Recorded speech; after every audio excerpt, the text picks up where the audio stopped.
Welcome to my SR Manga Translator.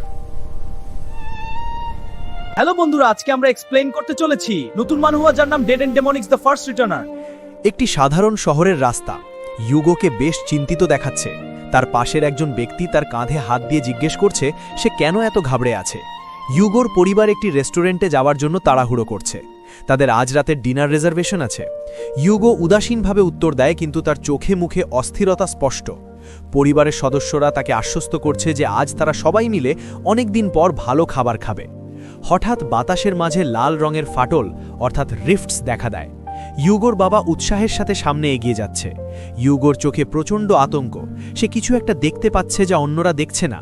সে চিৎকার করে তার বাবা মাকে আটকাতে চায়, কিন্তু তারা স্বাভাবিকভাবে ফাটলের দিকে হেঁটে যাচ্ছে। ইউগো পাগলের মতো তাদের ডাকছে এবং ফিরে আসতে বলছে। তার বাবা তার ভয়কে সাধারণ নার্ভাসনেস মনে করে হেসে উড়িয়ে দিচ্ছে। ইউগো বুঝতে পারছে মৃত্যু তাদের সামনে দাঁড়িয়ে আছে। সে প্রাণপণে শেষবার তাদের সতর্ক করার চেষ্টা করছে। লাল রঙের সেই রহস্যময় ফাটলগুলো পুরো দৃশ্য গ্রাস করে নিচ্ছে। ইউগো বিছানায় হঠাৎ ধড়ফড় করে জেগে ওঠে। তার কপালে ঘাম এবং চোখে মুখে প্রচণ্ড আতঙ্ক। সে বুঝতে পারে এতক্ষণ সে অতীতে ঘটে যাওয়া সেই ভয়াবহ দুর্ঘটনার স্বপ্ন দেখছিল। সে বিছানার একপাশে বসে মাথা নিচু করে নিজেকে সামলানোর চেষ্টা করছে। ঘরের জানালা দিয়ে আসা ভোরের আলো তার বিষণ্ণতাকে আরও বাড়িয়ে দিচ্ছে। ইউগো তার স্মার্টফোনটি হাতে নেয়। স্ক্রিনে ভেসে থাকা সময়ের দিকে তার স্থির দৃষ্টি। স্মার্টফোনের নোটিফিকেশন বারে একটি জরুরি সতর্কবার্তা বা ডিজাস্টার অ্যালার্ট দেখা যাচ্ছে। শিমানে প্রিফেকচারের 10 ঘন্টা আগে একটি ক্লাস সি ডিমোনাইজেশনের ঘটনা ঘটেছে। ইউগো তার জ্যাকেট পরে অফিসের জন্য তৈরি হচ্ছে।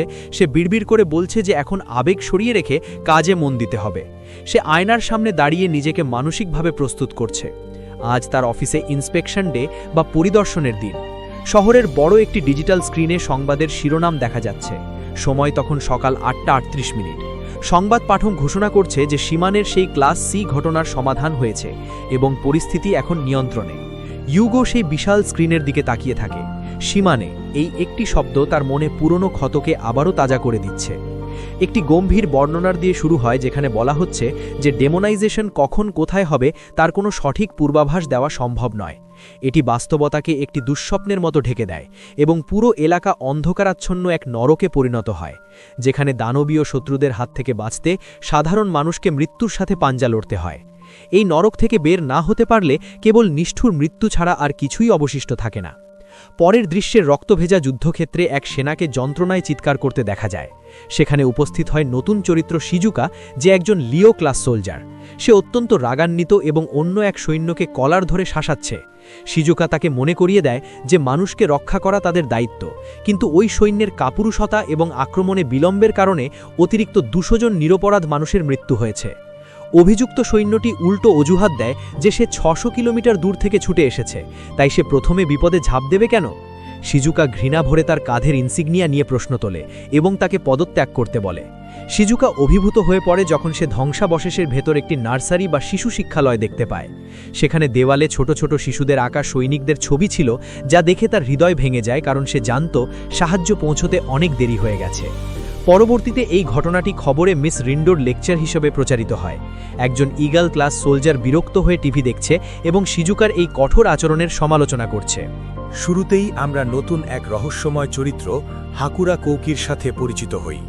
কারখানার সাইট সুপারভাইজার কোনো হিসাশি তাকে দেখে বেশ ঘাবড়ে যান এবং তাকে শান্ত করার চেষ্টা করেন। হাকুরাকে বেশ প্রভাবশালী মনে হচ্ছে। কোনো হিসাশি তাকে উদ্দেশ্য করে বলেন যে শিজুকা, যাকে আমরা আগের পর্বে দেখেছি, কেবল একজন সাধারণ নারী নন, বরং তিনি প্রথম শিনজুকু ইনসিডেন্টের একজন সার্ভাইভার বা বেঁচে যাওয়ার লড়াকু। কারখানার ভেতর হাকুরা তার নিজের একটি অদ্ভুত অস্ত্র, ইউনিক ওয়েপেন বের করে রেখেছেন, যা দেখে কারখানার কর্মীরা আতঙ্কিত। হাকুরা বেশ কড়া মেজাজে উৎপাদন বাড়ানোর নির্দেশ দিচ্ছেন, কারণ বাজারে তাদের পণ্যের চাহিদা অনেক বেড়েছে। সুপারভাইজার হাকুরাকে অনুরোধ করেন তার অস্ত্রটি সরিয়ে নিতে, কারণ সাধারণ কর্মীদের মাঝে এতে বিশৃঙ্খলা সৃষ্টি হচ্ছে। ঠিক সেই মুহূর্তে আমাদের প্রধান চরিত্র ইউগো কারখানায় প্রবেশ করে। সে আজ কাজে আসতে বেশ দেরি করে ফেলেছে। ইউগো একজন সাধারণ ফিল্ড ওয়ার্কার হিসেবে সেখানে নতুন যোগ দিয়েছে। তার সুপারভাইজার তার উপর ভীষণ রেগে যান এবং বলেন যে আজ হাকুরার পরিদর্শনের দিন, তাই দেরি করাটা চরম বোকামি হয়েছে। ইউগো বারবার ক্ষমা চাইতে থাকে। কাজের চাপে বিধ্বস্ত ইউগোর ওপর তার সহকর্মী হানামুরা আকারি বেশ বিরক্ত। সে ইউগোকে সতর্ক করে দেয় যে এভাবে দেরি করলে তার বেতন কেটে নেওয়া হবে, আর তখন সে ঘর ভাড়া পর্যন্ত দিতে পারবে না। আকারি লক্ষ্য করে যে ইউগোর চেহারা আজ খুব খারাপ দেখাচ্ছে এবং সে জিজ্ঞেস করে ইউগো ঠিকমতো ঘুমাচ্ছে কিনা। ইউগো কোনো মতে উত্তর দেয় যে সে মোটামুটি ঠিক আছে। হঠাৎ কাজ করার সময় একটি ধারালো পাত ইউগোর গ্লাভস চিরে আঙ্গুল কেটে দেয়। রক্ত বের হতে দেখে আকারি ঘাবড়ে যায়, কিন্তু ইউগো খুব শান্তভাবে নিজের পকেট থেকে একটি বিশেষ ব্যান্ডেইড বের করে দেয়। এটি এমন এক ধরনের ব্যান্ডেইড যা রক্ত বাইরে চুইয়ে পড়তে দেয় না। আকারি অবাক হয়ে জিজ্ঞেস করে সে কি সব সময় এগুলো সাথে নিয়ে ঘুরে নাকি। ইউগো জানায় এটা তার অভ্যাসে পরিণত হয়েছে। আকারি মনে মনে ইউগোকে একজন ডু গুডার বা অতি দয়ালু মানুষ হিসেবে চিহ্নিত করে, যে অন্যের সামান্য আঘাতেই বিচলিত হয়ে পড়ে। দিন শেষে যখন অফিসের সবাই মিলে ড্রিঙ্কস করতে যাওয়ার পরিকল্পনা করে, তখন ইউগো তাদের এড়িয়ে দৌড়ে চলে যাওয়ার চেষ্টা করে। অফিসের সহকর্মীদের সাথে শেষ পর্যন্ত ড্রিঙ্কস করতে বাধ্য হয় ইউগো। সুপারভাইজার কোনো হিসাসী তাকে নিয়ে ঠাট্টা তামাশা শুরু করে। সে বলে যে ইউগো কাজ ছাড়া ঘর থেকে একদম বের হয় না, সে যেন অর্ধেক হিকিকোমরি বা সামাজিকভাবে বিচ্ছিন্ন ব্যক্তি। কোনো হিসাসী আরও আক্রমণাত্মক হয়ে জিজ্ঞেস করে যে তার কি সামাজিক ভীতি আছে নাকি সে ডেমোনাইজেশনকে ভয় পায়। ইউগোর নীরবতা দেখে কোনো তাকে ভিতুর ডিম বলে উপহাস করে এবং বলে যে নির্দিষ্ট জোনগুলো এড়িয়ে চললে ডেমোনাইজেশন নিয়ে ভয় পাওয়ার কিছু নেই। এই উপহাসে ইউগো মানসিকভাবে ভেঙে পড়লেও আকারি এগিয়ে আসে তাকে রক্ষা করতে। আকারি কোনোকে থামিয়ে দিয়ে বলে যে সবার পরিস্থিতি এক নয় এবং হয়তো ইউগোর চেনা কেউ অতীতে এতে আক্রান্ত হয়েছে। আকারি পরিবেশ হালকা করার জন্য ইউগোকে ডার্টস খেলার জন্য ডেকে নিয়ে যায়। ইউগো জানায় সে কেবল ভিআরে এই খেলা খেলেছে। আকারি তাকে উৎসাহ দেয় এবং তারা সবাই মিলে কিছুটা স্বাভাবিক হওয়ার চেষ্টা করে। ড্রিঙ্কস আর আড্ডার মাঝেই হঠাৎ দরজার ওপাশে কোনো এক অদ্ভুত প্রাণীর ছায়া দেখা যায়। দরজা খোলার শব্দে সবাই সেদিকে তাকায়।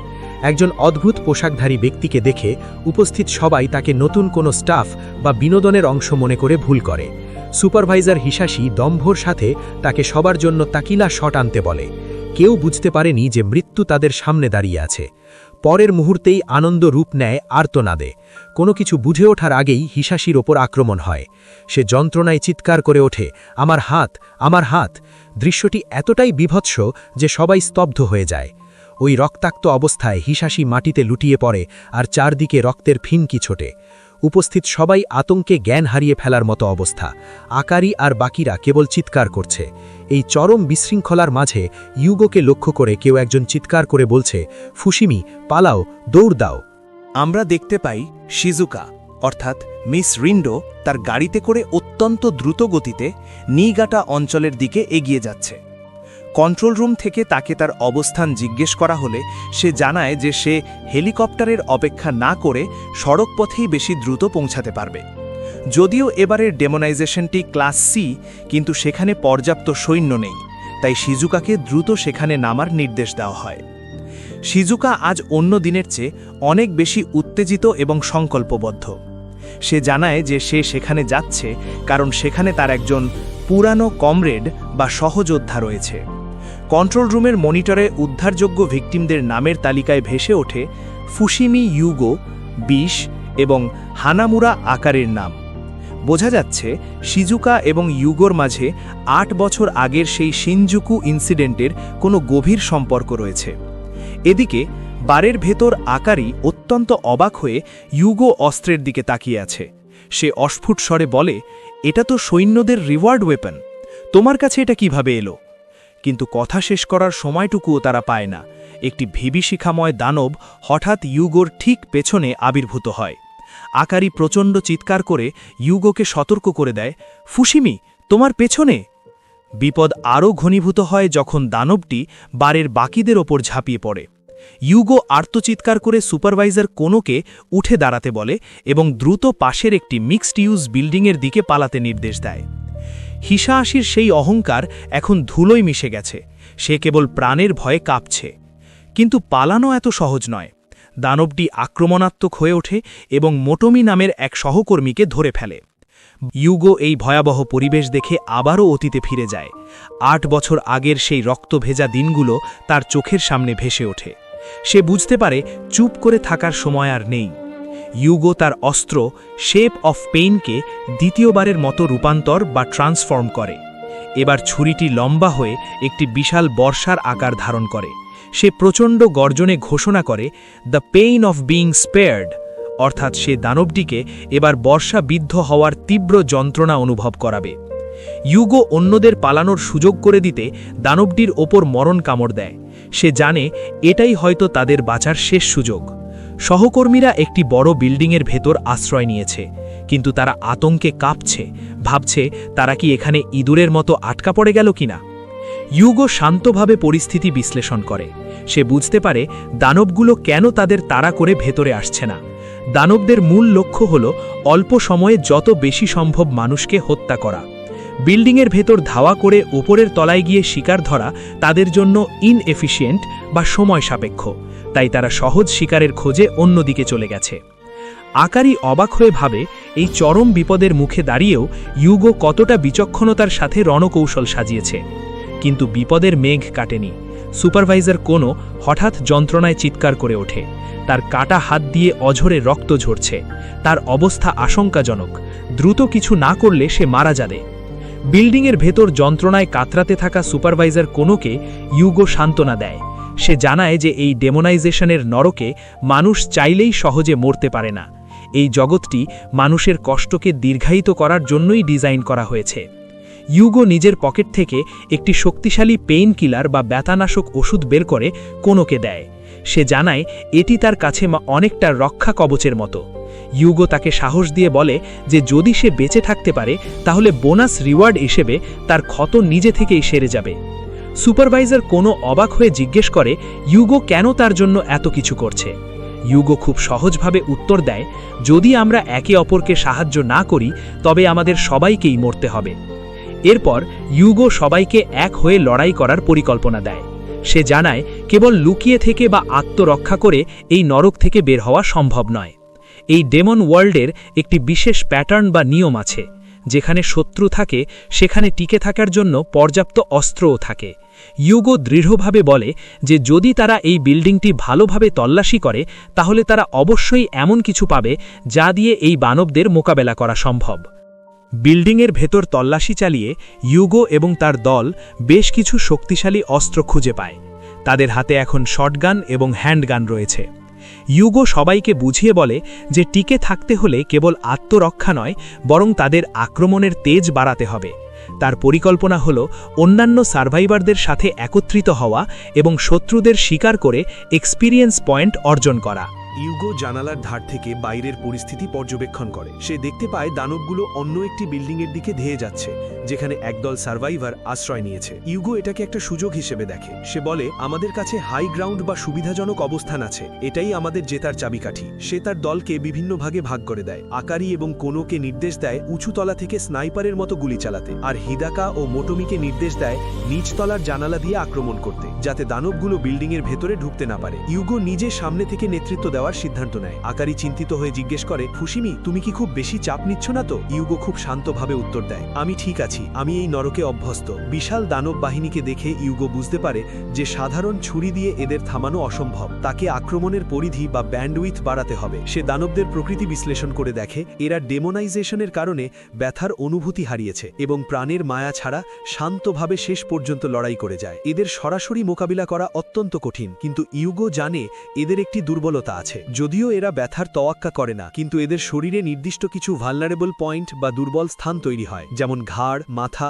এবং হৃৎপিণ্ড। এই পয়েন্টগুলোতে আঘাত করলে দানবদের মুহূর্তেই খতম করা সম্ভব। ইনস্ট্যান্ট কিল। ইউগো তার অস্ত্র শেপ অফ পেইনকে আবারও ট্রান্সফর্ম বা রূপান্তর করে। এবার সে এক অবিশ্বাস্য আক্রমণ চালায়, যার নাম acid rain, the pain of being struck. তার অস্ত্র থেকে নীল আলোর অসংখ্য স্ফুলিঙ্গ বৃষ্টির মতো দানবদের ওপর ঝরতে থাকে। এতে পুরো দানব বাহিনীর ওপর একটি পেইন ডিবাফ সক্রিয় হয়, যা তাদের প্রতিরক্ষা ক্ষমতা কমিয়ে দেয় এবং তাদের যন্ত্রণায় অস্থির করে তোলে। দানবদের আর্তনাদে চারপাশ কেঁপে ওঠে। ইউগো চিৎকার করে তার দলকে সংকেত দেয়, এখনই সময়, আক্রমণ করো। ইউগোর দেওয়া পেইন ডিবাফ দানবদের স্থির করে দেওয়ার সাথে সাথেই শুরু হয় পাল্টা আক্রমণ। ওপরতলা থেকে আকারি এবং কোনো তাদের হাতের আগ্নেয়াস্ত্র নিয়ে ঝাঁপিয়ে পড়ে। ইউগো প্রচণ্ড গর্জনে নির্দেশ দেয়, থামো না, গুলি চালিয়ে যাও। দানবদের ওপর গুলির বৃষ্টি শুরু হয়, যারা যন্ত্রণায় ছটফট করছে কিন্তু পালাতে পারছে না। নিচতলার জানালা দিয়ে হিদাকা এবং মোটোমিও তাদের আক্রমণ বজায় রাখে। বারের সেই শান্ত ছেলেটি আজ এক দুর্ধর্ষ রণনায়ক। ইউগো নিজে সামনে থেকে তার বর্ষা দিয়ে একের পর এক দানবকে বিদ্ধ করছে। সে কোনো দয়া দেখাচ্ছে না। বারের চারপাশ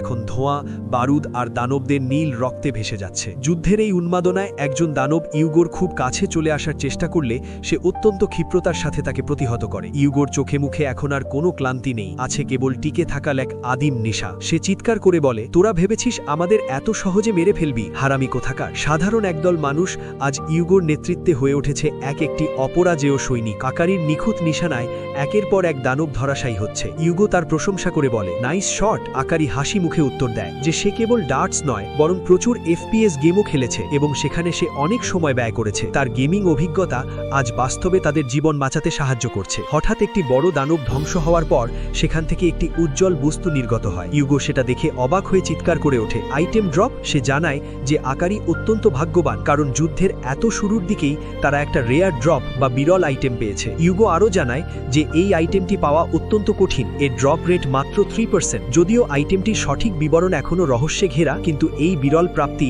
তাদের দলের মনে জয়ের আশা আরও বাড়িয়ে দেয়। ডেমন জগতের এই গেমিং সিস্টেম ইউগোর কাছে পরিচিত হলেও সাধারণ কর্মীদের কাছে এটি যেন এক নতুন জীবন যুদ্ধের সূচনা। যুদ্ধের ময়দানে ধুলোবালি আর বারুদের গন্ধের মাঝে হঠাৎ একটি সোনালি দূতি সবার নজর কেড়ে নেয়। যে দানবটিকে আকারি তার নিখুঁত নিশানায় খতম করেছিল, তার দেহাবশেষ থেকে একটি সোনালি আইটেম বক্স বা চেস্ট পড়ে থাকতে দেখা যায়। ইউগো বক্সটির রং দেখে অবাক হয়ে বলে, গোল্ড ড্রপ। এর মানে এটি একটি অত্যন্ত দুর্লভ বা রেয়ার ড্রপ। ইউগো আকারিকে বক্সটি খোলার জন্য উৎসাহ দেয়। আকারি দ্বিধাভরে বক্সটি খুলতেই এক অদ্ভুত কাণ্ড ঘটে। ভয়ঙ্কর কোনো মারণাস্ত্রের বদলে সেখান থেকে বেরিয়ে আসে একটি ছোট কিউট বিড়াল ছানা বা কিটি। উপস্থিত সবাই কিছুক্ষণের জন্য থমকে যায়। এই মৃত্যুপুরীতে একটি বিড়াল ছানার কী কাজ? আকারি যখন বিড়ালটিকে কোলে নেওয়ার জন্য হাত বাড়ায়, স্পর্শ করার সাথে সাথেই সেটি হাওয়ায় মিলিয়ে যায়। আকারি আতঙ্কিত হয়ে ভাবে বিড়ালটি হারিয়ে গেছে, কিন্তু ইউগো তাকে শান্ত করে বলে যে এটি আসলে তার আইটেম পাউচ বা ভার্চুয়াল ইনভেন্টারিতে জমা হয়েছে। আকারি কেবল মনে মনে কল্পনা করলেই বিড়ালটিকে আবারও বের করতে পারবে।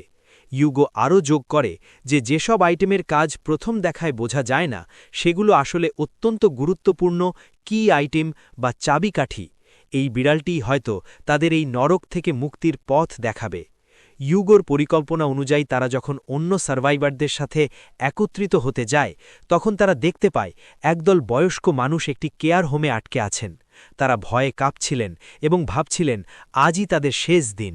ঠিক এই মুহূর্তেই এক নতুন চরিত্রের দেখা পায়, যার নাম হাকুরা। সুপারভাইজার কোনো তাকে দেখে বেশ উত্তেজিত হয়ে পড়ে এবং তাকে হাকুরা সান বলে সম্বোধন করে। হাকুরা দুঃখ প্রকাশ করে জানায় যে সে অন্য জায়গায় লড়াই করছিল, তাই এখানে পৌঁছাতে কিছুটা দেরি হয়ে গেছে। আশেপাশের তরুণ সার্ভাইজাররা হাকুরাকে দেখে অত্যন্ত আনন্দিত হয়। তারা চিৎকার করে বলতে থাকে, আমরা আপনার জন্য অপেক্ষা করছিলাম হাকুরা সামা, আমি আপনার সব স্ট্রিম দেখি। বোঝা যাচ্ছে হাকুরা কেবল একজন দক্ষ যোদ্ধাই নয়, বরং এই ডিমান জগতের একজন পরিচিত স্ট্রিমার বা ইনফ্লুয়েন্সার, যে মানুষের মনে সাহস যোগায়। হাকুরার বিরচিত আগমনে যখন সবাই উল্লাস করছে, তখন ইউগোর তীক্ষ্ণ চোখ একটি বড় ফাঁকি ধরে ফেলে। হাকুরা দাবি করে যে সে অন্য কোথাও লড়াই করছিল বলে দেরিতে পৌঁছেছে, কিন্তু ইউগো মনে মনে বলে ওটা একটা মিথ্যে কথা। ইউগো বুঝতে পারে যে হাকুরা আসলে এতক্ষণ লুকিয়ে পরিস্থিতি পর্যবেক্ষণ করেছিল এবং দানবরা যখন দুর্বল হয়ে পড়েছে, তখনই সে নায়ক সেজে সামনে এসেছে। ইউগো ভাবে যে হাকুরা যদি ইচ্ছাকৃতভাবে এই বিল্ডিংটি বেছে নিয়ে থাকে, তাহলে সে অবশ্যই জানত যে চারপাশ দানব দিয়ে ঘেরা। কিন্তু সে এই সত্যটি সবার সামনে প্রকাশ করে না, কারণ এতে সার্ভাইভাররা আরও বেশি আতঙ্কিত হয়ে পড়বে। সে অত্যন্ত কৌশলে হাকুরাকে ধন্যবাদ জানায় এবং পরবর্তী পরিকল্পনা নিয়ে আলোচনা করতে চায়, কিন্তু আলোচনার সুযোগ আর পাওয়া যায় না। হঠাৎ ইউগো এক নতুন বিপদের আভাস পায়। নতুন কোনো পায়ের শব্দ ছাড়াই নতুন একদল দানব সরাসরি তাদের ওপর স্পন করে বা আবির্ভূত হয়। ইউগো সতর্ক করে চিৎকার করে ওঠে, নতুনগুলো এসে গেছে, কোনো পায়ের শব্দ নেই, ওরা সরাসরি আমাদের ওপর চড়াও হয়েছে। নতুন একদল দানব সরাসরি তাদের ওপর এসে পড়ায় চরম বিশৃঙ্খলা সৃষ্টি হয়। সাধারণ সার্ভাইভাররা ভয়ে চিৎকার করে হাকুরাকে অনুরোধ করে, হাকুরা সান, কিছু একটা করুন। কিন্তু হাকুরা তার আসল রূপ প্রকাশ করে ফেলে। সে ঘাবড়ে গিয়ে বলে যে সে এখনই কোনো বড় বা শক্তিশালী আক্রমণ বা বিগ শট চালাতে পারবে না, অর্থাৎ বিপদের সময় সে আসলে কার্যকর কোনো ভূমিকা নিতে পারছে না। এদিকে পরিস্থিতি আরও জটিল হয়ে ওঠে। দেখা যায় এবারের দানবগুলো সাধারণ নয়, এগুলো হলো ডিউরেবিলিটি ফোকাসড এনিমি বা উচ্চ রক্ষণ ক্ষমতা সম্পন্ন শত্রু। আকারি এবং অন্যদের বন্দুকের গুলি এদের চামড়া ভেদ করতে পারছে না। দানবগুলো সরাসরি তাদের দিকে ধেয়ে আসছে। ইউগো বুঝতে পারে তাকেই আবার সামনে এগিয়ে আসতে হবে। যদিও আগের অ্যাসিড রেন দেওয়ার ফলে সে শারীরিকভাবে প্রচণ্ড ক্লান্ত, তবুও সে তার শেষ শক্তি দিয়ে বর্ষাটি উঁচিয়ে ধরে। সে দানবদের ওপর একটি নতুন পেইন ডেবফ দেয়, the pain of being pierced by a spear. ঠিক সেই মুহূর্তে হাকুরা অত্যন্ত বাজেভাবে ইউগোকে ধমক দিয়ে বলে, তোর মতো আবর্জনা, চুপ থাক। হাকুরার এই ইগো এবং অক্ষমতা যুদ্ধের পরিবেশকে আরও বিষাক্ত করে তোলে। ইউগোর দেওয়া পেইন ডেবফ বা বর্ষাবিদ্ধ হওয়ার তীব্র যন্ত্রণার কারণে সেই বিশাল ও শক্ত চামড়ার দানবটি, যাকে এলিফ্যান্টের সাথে তুলনা করা হচ্ছে, শেষ পর্যন্ত দমে যায়। ইউগো চিৎকার করে সবাইতে উৎসাহ দেয়, ওটা ঘাবড়ে গেছে, এখনই সুযোগ, ওকে ধাক্কা দিয়ে পিছিয়ে দাও। ঠিক এই মুহূর্তেই আমরা এক নতুন চমক দেখি। উদ্ধার হওয়া বৃদ্ধদের মধ্যে থেকে একজন অসাধারণ রণকৌশল দেখান। তার নিখুঁত বন্দুকবাজি দেখে আকারি অবাক হয়ে তাকে ধন্যবাদ জানায়। বৃদ্ধটি খুব বিনয়ের সাথে নিজের পরিচয় দেন, আমাকে কেবল গোহেই বলে ডেকো। গোহেইয়ের মতো একজন বর্ষিয়ান মানুষের এই সাহসিকতা পুরো দলের মনোবল বাড়িয়ে দেয়। এখন মাত্র 4টি দানব অবশিষ্ট আছে। ইউগো রণক্ষেত্র ভাগ করে দেয়। সে 2টি দানব সামলানোর দায়িত্ব নেয় এবং বাকি 2টি দানবকে মারার জন্য অহংকারী সৈনিক হাকুরাকে চ্যালেঞ্জ জানায়। হাকুরা তার ইগো ধরে রাখতে অবজ্ঞার সাথে বলে, 2টি, হ্যাঁ, আমার জন্য ওটা কোনো ব্যাপারই না। যদিও মুখে সে বড় কথা বলছে, কিন্তু পরিস্থিতির চাপে সে এখন লড়াই করতে বাধ্য। যুদ্ধের ময়দান এখন রণক্ষেত্রে পরিণত হয়েছে। ইউগো বুঝতে পারে যে সাধারণ বর্ষা দিয়ে এই শক্তিশালী 4 জন দানবকে দ্রুত শেষ করা যাবে না, তাকে আরও বৈচিত্র্যময় এবং ভয়াবহ আক্রমণ চালাতে হবে। সে তার অস্ত্র শেপ অফ পেইনকে এক অবিশ্বাস্য ক্ষিপ্রতায় একের পর এক নতুন রূপ দিতে শুরু করে। প্রথম রূপান্তর, হ্যামার। ইউগো তার অস্ত্রটিকে একটি বিশাল হাতুড়িতে রূপান্তরিত করে এবং দানবদের ওপর ঝাঁপিয়ে পড়ে। সে তার বিশেষ ক্ষমতা প্রয়োগ করে চিৎকার করে বলে, the pain of being smashed by a hammer. হাতুড়ির প্রচণ্ড আঘাতে দানবদের হাড়গোড় চূর্ণ হওয়ার তীব্র যন্ত্রণা সরাসরি তাদের স্নায়ুতে আঘাত করে। দ্বিতীয় রূপান্তর, লং সোয়ার্ড। মুহূর্তের ব্যবধানেই ইউগো তার অ্যাঙ্গেল বা কোণ পরিবর্তন করে এবং হাতুড়িটিকে একটি দীর্ঘ তলোয়ারে রূপ দেয়। সে এবার দানবদের শরীর চিরে খালার জন্য নতুন মন্ত্র পড়ে, the pain of being cut by a long sword. ইউগোর এই অতিমানবীয় রণকৌশল দেখে সবাই স্তব্ধ। সে প্রতিটি দানবের প্রকৃতি অনুযায়ী তার অস্ত্রের রূপ বদলাচ্ছে, যা এই ডেমন জগতের সাধারণ নিয়মকেও হার মানাচ্ছে। সে এখন যেন কেবল একজন সার্ভাইভার নয়, বরং একজন ভেসেল অফ পেইন বা ব্যথার বাহক। ইউগোর বহুমুখী আক্রমণের পর যুদ্ধের ময়দান এখন উত্তপ্ত। দানবগুলো অত্যন্ত শক্তিশালী হওয়ায় ইউগো হাকুরাকে ব্যাকআপ দিতে চায়, কিন্তু হাকুরা দম্ভের সাথে তা প্রত্যাখ্যান করে। কোনো দরকার নেই, আমি একাই যথেষ্ট। হাকুরা তার আসল ক্ষমতা প্রদর্শন করে। সে তার বিশেষ তলোয়ার দিয়ে একটি বিধ্বংসী আক্রমণ চালায়, যার নাম রাইকাজিন, থান্ডার ক্যালামিটি ব্লেড। তলোয়ার থেকে বজ্রের মতো বিদ্যুৎ চমকে ওঠে, যা দেখে সাধারণ সার্ভাইভাররা উল্লাসে ফেটে পড়ে। তারা চিৎকার করে বলতে থাকে, হাকুরা সামার আসল রূপটাই আলাদা, দেখুন, দানবগুলো ভয়ে জমে গেছে। সবাই যখন হাকুরার প্রশংসায় পঞ্চমুখ, তখন ইউগোর চোখে ধরা পড়ে অন্য কিছু। সে শান্তভাবে হাকুরার প্রতিটি মুভমেন্ট বা নড়াচড়া পর্যবেক্ষণ করে এবং মনে মনে বলে, এই লোকটার ফুটওয়ার্ক একদম অগভীর বা শ্যালো। অর্থাৎ হাকুরার আক্রমণ দেখতে জাঁকজমকপূর্ণ হলেও তার লড়াইয়ের ভিত্তি অত্যন্ত দুর্বল, যা বড় কোনো বিপদের সময় তাকে বিপদে ফেলতে পারে। হাকুরার জমকালো বিদ্যুৎ আক্রমণ দানবদের ওপর বিশেষ প্রভাব ফেলতে পারে না।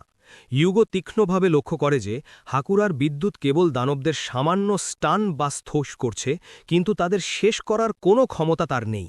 ইউগো বুঝতে পারে হাকুরার যুদ্ধের ইচ্ছা শূন্য, সে কেবল হাততালি পাওয়ার জন্য লোক দেখানো লড়াই করছে। ইউগো অবাক হয়ে ভাবে, এই লোকটা কিভাবে ব্ল্যাক ইগল র্যাঙ্ক পর্যন্ত পৌঁছালো। ঠিক সেই মুহূর্তে বৃদ্ধ গোহেই রণক্ষেত্রে এক অটল মূর্তিতে সামনে এগিয়ে আসেন। তিনি হাকুরাকে অত্যন্ত কঠোর ভাষায় ধমক দিয়ে বলেন, আমার পথ থেকে সরো, নাচানাচি করতে চাইলে অন্য কোথাও গিয়ে করো। গোহেইয়ের চোখে হাকুরা কোনো যোদ্ধাই নয়। গোহেই ঘোষণা করেন যে এই পুরো যুদ্ধক্ষেত্রে মাত্র 3 জন সত্যিকারের যোদ্ধা বা ওয়ারিয়ার্স আছে। তিনি নিজে, সেই হাতি দানবটির উপর থাকা তরুণ ইউগো এবং তাদের পেছনের সেই মেয়েটি আকারি।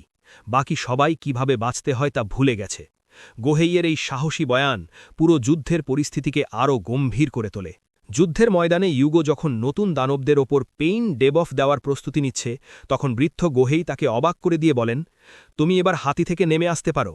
ইউগো তাকে সতর্ক করে বলে যে এই দানবগুলো স্বাভাবিকভাবে ব্যথা অনুভব করে না, তাই ডেবফ ছাড়া এদের হারানো অসম্ভব। কিন্তু গোহেই অত্যন্ত আত্মবিশ্বাসের সাথে বলেন, সেটা কোনো ব্যাপার না, আমি এদের সামলে নেব। গোহেই দানবটিকে দমন করার জন্য একটি অদ্ভুত উদাহরণ দেন। তিনি ইউগোকে জিজ্ঞেস করেন, তুমি কি জানো কিভাবে একটি হাতিকে বশ করতে হয়? এরপর তিনি কোনো জাদুকরী শক্তি নয়, বরং নিখুঁত শারীরিক কৌশল ব্যবহার করে বিশালাকায় দানবটিকে মাটিতে লুটিয়ে পড়তে বাধ্য করেন।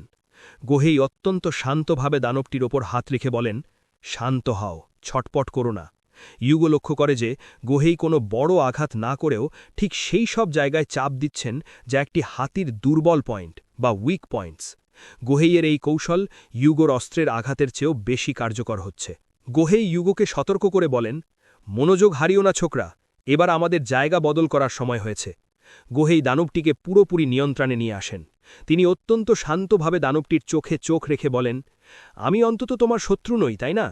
তার এই শান্ত কণ্ঠস্বরের আড়ালে ছিল এক অদম্য শক্তি যা বিশালাকায় হাতি দানবটিকেও বাধ্য হতে বাধ্য করে। গোহেই যখন বুঝতে পারেন দানবটি এখন তার নিয়ন্ত্রণে, তখন তিনি ইউগো এবং অন্যদের চিৎকার করে নির্দেশ দেন, এইদিকে সবাই দৌড়াও। তিনি দানবটিকে ব্যবহার করে একটি বিধ্বংসী কৌশল প্রয়োগ করার পরিকল্পনা করেন। গোহেই একটি বৈজ্ঞানিক সত্যের কথা মনে করিয়ে দেন। একটি হাতির ওজন 5 টনেরও বেশি।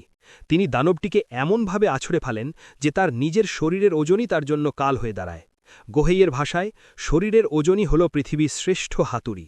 দানবটি যখন প্রচণ্ড শব্দে মাটিতে আছড়ে পড়ে তখন পুরো এলাকা কেঁপে ওঠে এবং অন্য দানবগুলো সেই ওজনের চাপে পিষ্ট হয়ে যায়। গোহেইয়ের সেই বিধ্বংসী বডি ওয়েট হ্যামার কৌশলে দানবগুলো ধুলোয় মিশে যায়।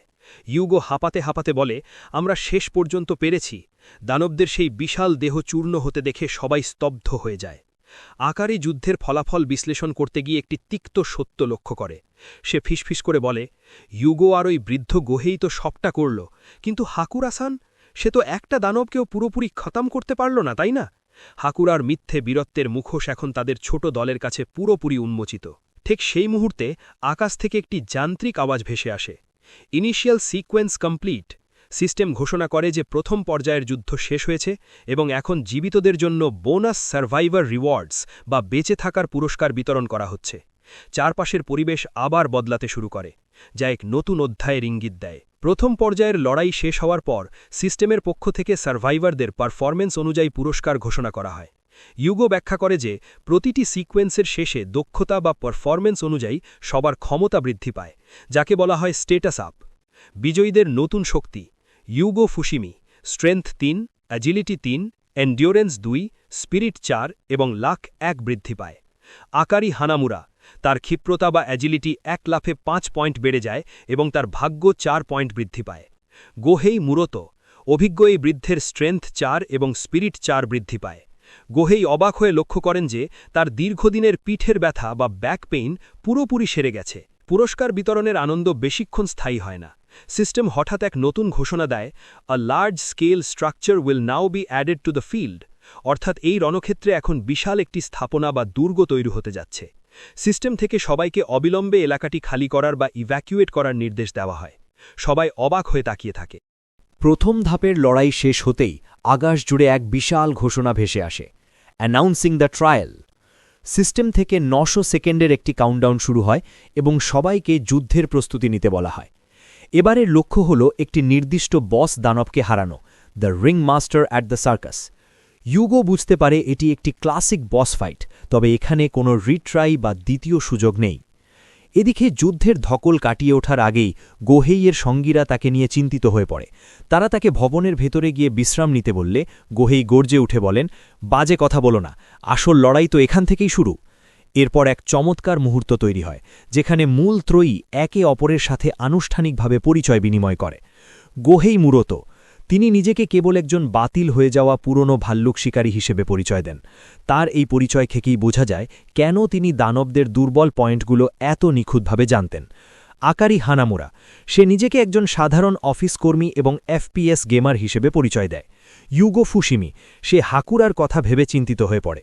গোহেই সোজাসুজি বলে দেন যে ওই তথাকথিত সৈনিক হাকুরার উপর কোনোভাবেই নির্ভর করা যাবে না।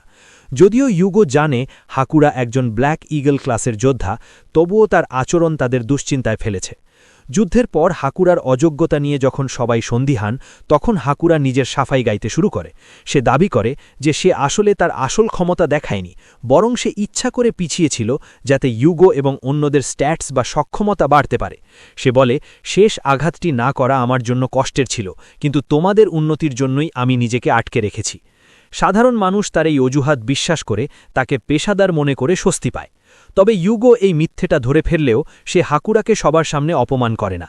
অভিজ্ঞ শিকারী গোহেই ইউগোর এই শান্ত থাকা দেখে বুঝতে পারেন যে ইউগো আসলে বড় কোনো পরিকল্পনা করছে। গোহেই ইউগোকে একজন স্কিমার বা চতুর পরিকল্পনাকারী হিসেবে অভিহিত করেন।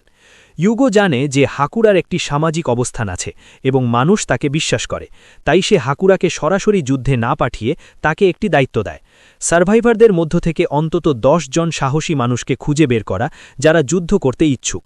ইউগো হাকুরাকে এই কাজে ব্যস্ত রাখে যাতে সে পালিয়ে যেতে না পারে এবং তার প্রভাবকে কাজে লাগিয়ে একটি ছোট সেনাবাহিনী তৈরি করা যায়। প্রস্তুতির সময় ইউগো জানায় যে এখন দানবদের ওপর আগে আক্রমণ না করলে তারা পাল্টা আক্রমণ করবে না। কোনো নামের এক সার্ভাইভার ইউগোর সাথে যোগ দেয়, কারণ সে জানে যে ট্রায়ালে হারলে পালানোর কোনো জায়গা নেই। ইউগো ট্রায়ালে হেরে যাওয়ার ভয়াবহ রূপ ব্যাখ্যা করে।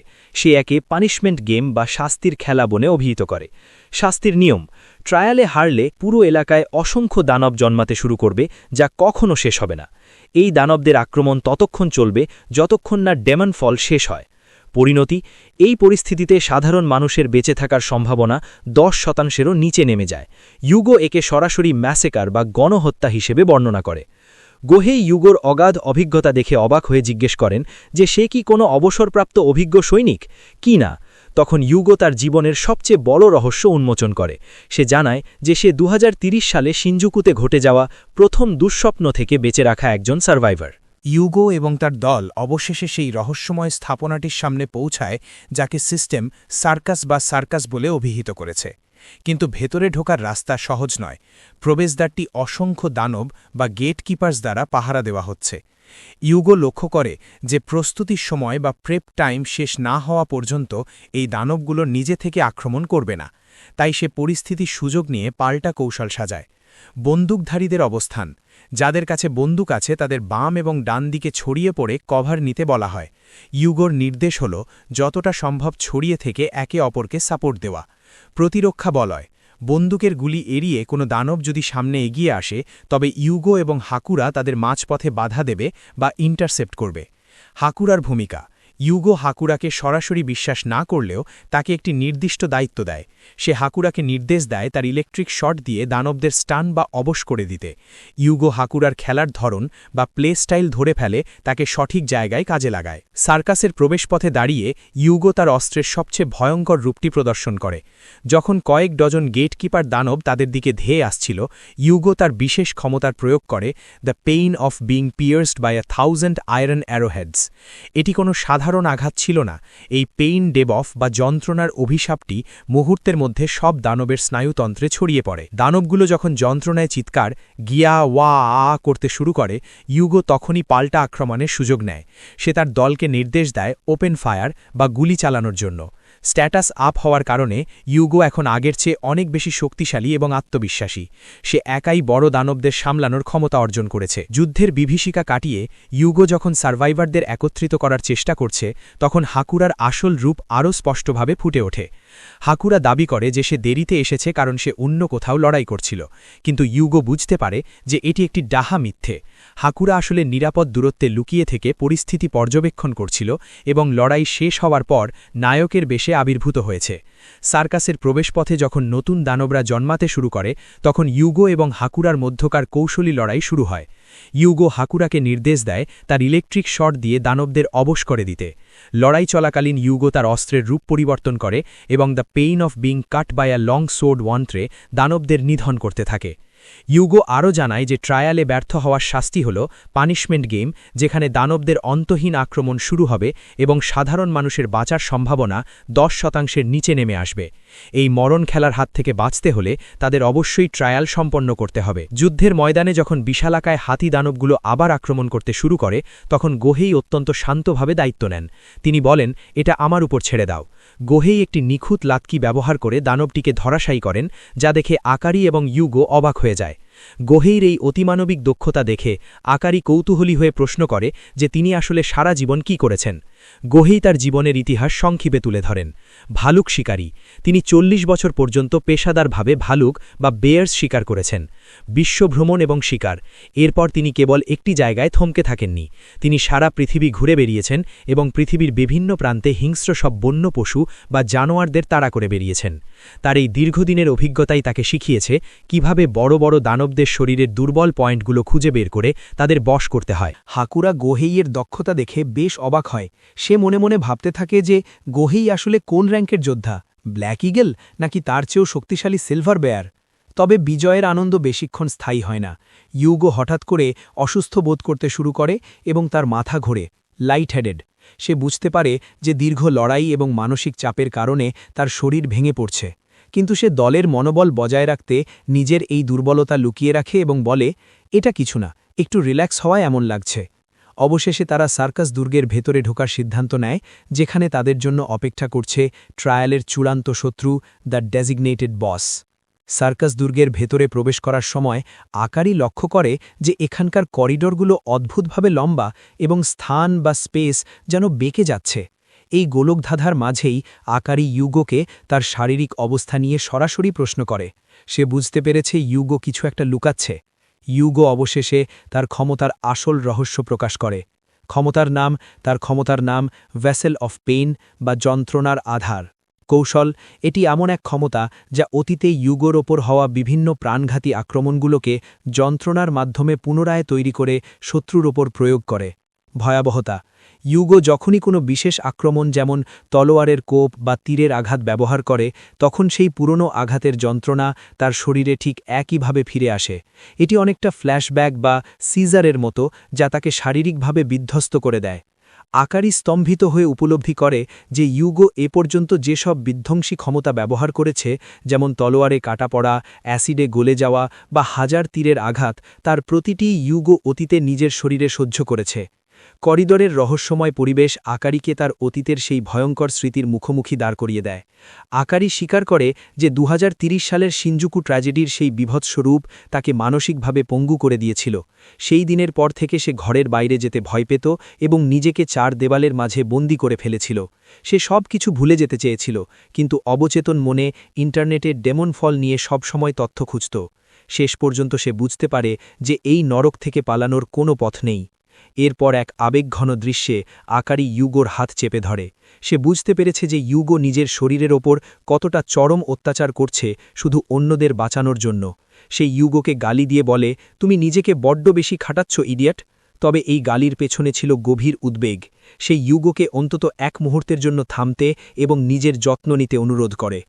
অবশেষে যুদ্ধের চূড়ান্ত প্রস্তুতির জন্য ইউগো সবাইকে তাদের অবশিষ্ট গোলাবারুদ বা অ্যামো রিপোর্ট করতে বলে। ইউগো এবং তার দল যখন দুর্গের গোলকধাঁধা পেরিয়ে মূল কক্ষে পৌঁছায়, তখন তাদের স্বাগত জানায় ট্রায়ালের মূল শত্রু, দ্য রিং মাস্টার বা রিংমাস্টার। রিংমাস্টার নিজেকে অত্যন্ত নাটকীয়ভাবে উপস্থাপন করে এবং সার্ভাইভারদের সাহসী বলে সম্বোধন করে। রিংমাস্টার জানায় যে এই লড়াই জিততে হলে কেবল শক্তি বা বুদ্ধিমত্তা যথেষ্ট নয়। সে তাদের আমন্ত্রণ জানায় সবচেয়ে বড় শো বা গ্রেটেস্ট শো অফ অলে অংশ নিতে। তবে এই খেলার জন্য সে সার্ভাইভারদের থেকে একটি বিশেষ জিনিস দাবি করে, তাদের প্রেশাস ফ্লেশ অ্যান্ড ব্লাড বা মূল্যবান রক্ত ও মাংস। রিংমাস্টারের এই বক্তব্য থেকে স্পষ্ট যে এই লড়াইটি হতে যাচ্ছে অত্যন্ত নৃশংস এবং প্রাণঘাত। ইউগো এবং তার দল অবশেষে রিংমাস্টারকে দেখতে পায়। রিংমাস্টারের উপস্থিতি অন্য সব দানবদের চেয়ে সম্পূর্ণ আলাদা এবং অনেক বেশি শক্তিশালী অনুভূত হয়। সে তাদের দিকে তাকিয়ে অবজ্ঞার স্বরে বলে যে সে তাদের সাথে পরিচিত হওয়ার অপেক্ষায় ছিল। দলটি যখন আক্রমণ করার প্রস্তুতি নিচ্ছিল, ইউগো তাদের থামিয়ে দেয়। তাদের বর্তমান পরিস্থিতি অত্যন্ত প্রতিকূল। অবস্থান, রিংমাস্টার অনেক উঁচুতে অবস্থান করছে, যেখান থেকে সরাসরি গুলি করার জন্য কোনো পরিষ্কার লাইন বা ক্লিয়ার লাইন অফ ফায়ার নেই। ঝুঁকিপূর্ণ পরিকল্পনা। ইউগো একবার ভেবেছিল তার স্পিয়ার পেইন ব্যবহার করে তলোয়ার বা ভরসা মাটিতে পুঁতে ভোল্ট দিয়ে উঁচুতে উঠে যাবে, কিন্তু সে দ্রুত বুঝতে পারে এটি অত্যন্ত হঠকারী বা রেকলেস হবে, কারণ শূন্যে থাকা অবস্থায় রিংমাস্টার তাকে আক্রমণ করলে সে পাল্টা লড়াই করতে পারবে না। রিংমাস্টার কোনো নড়াচড়া না করে উঁচু থেকে তাদের পর্যবেক্ষণ করতে থাকে এবং ঘোষণা করে, let us begin the show. লড়াই শুরু হতেই রিংমাস্টার তার মরণ চাল চালে। সে সরাসরি আক্রমণ না করে এক ঝাঁক মিনিয়ন্স বা অনুচর দানবদের তলব করে। রিংমাস্টার কেন উঁচুতে অবস্থান করছিল তা এখন ইউগোর কাছে পরিষ্কার হয়ে যায়। সে সেখান থেকে তার বাহিনীকে নিয়ন্ত্রণ করছে। ইউগো দ্রুত পাল্টা কৌশল সাজায়। হাকুরার ভূমিকা। ইউগো হাকুরাকে জিজ্ঞেস করে তার কাছে শত্রুকে অন্ধ করে দেওয়ার মতো কোনো ইলেকট্রিক আক্রমণ আছে কিনা। হাকুরা ইতিবাচক উত্তর দিলে ইউগো তাকে সিগন্যাল না দেওয়া পর্যন্ত অপেক্ষা করতে বলে এবং লক্ষ্য ঠিক করতে বলে রিংমাস্টারের দিকে। ইউগোর রূপান্তর। দানবদের আটকাতে ইউগো তার ক্ষমতা ব্যবহার করে শেপ অফ পেইন ট্রান্সফর্ম। এবার সে ব্যবহার করে the pain of being pierced by a spear, ভরসা দিয়ে বিদ্ধ হওয়ার যন্ত্রণা। লড়াই চলাকালীন ইউগো লক্ষ্য করে যে নতুন এই দানবদের চামড়া বা পশম এতটাই শক্ত যে তার তলোয়ার সহজে ভেতরে ঢুকছে না।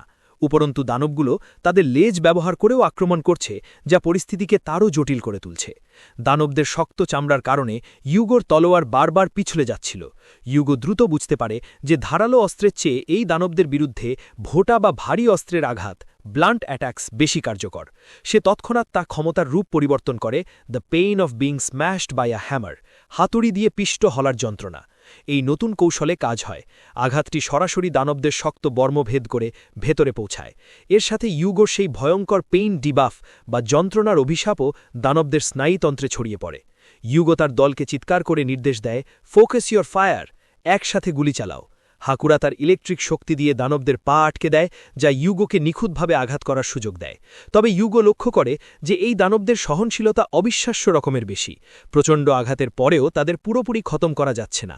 যুদ্ধ যখন চরমে, রিংমাস্টার অবজ্ঞার সাথে হাসে এবং দানবদের সংখ্যা দ্বিগুণ করে দেয়। ইউগো এবং তার দল যখন বুঝতে পারে যে সাধারণ আক্রমণে এই বিশাল বাহিনীকে রোখা অসম্ভব, তখন তারা তাদের সবচেয়ে বড় অস্ত্রগুলো ব্যবহারের সিদ্ধান্ত নেয়। যুদ্ধের মাঝেই আকারি রিংমাস্টারকে পর্যবেক্ষণ করে একটি গুরুত্বপূর্ণ সত্য আবিষ্কার করে। পর্যবেক্ষণ।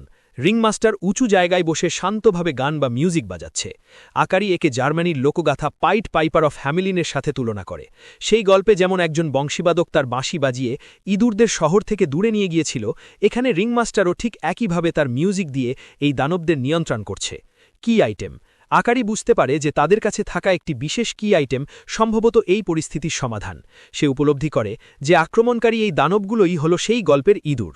আকারি অবশেষে তার সেই রহস্যময় কি আইটেমটি ব্যবহার করার সিদ্ধান্ত নেয়। সে বুঝতে পেরেছে যে রিংমাস্টার যদি বংশীবাদক হয় এবং দানবরা যদি ইঁদুর হয়, তাহলে এই ইঁদুর তাড়ানোর সবচেয়ে কার্যকর উপায় হল একটি বিড়াল। The Kitty item. আকারি একটি বিশেষ সামান আইটেম ব্যবহার করে চিৎকার করে বলে, বেরিয়ে এসো কিটি। এই বিড়ালটি আকারে এতটাই বিশাল যে গোহেই একে তার অতীতে শিকার করা সিংহের চেয়েও বড় বলে অভিহিত করেন।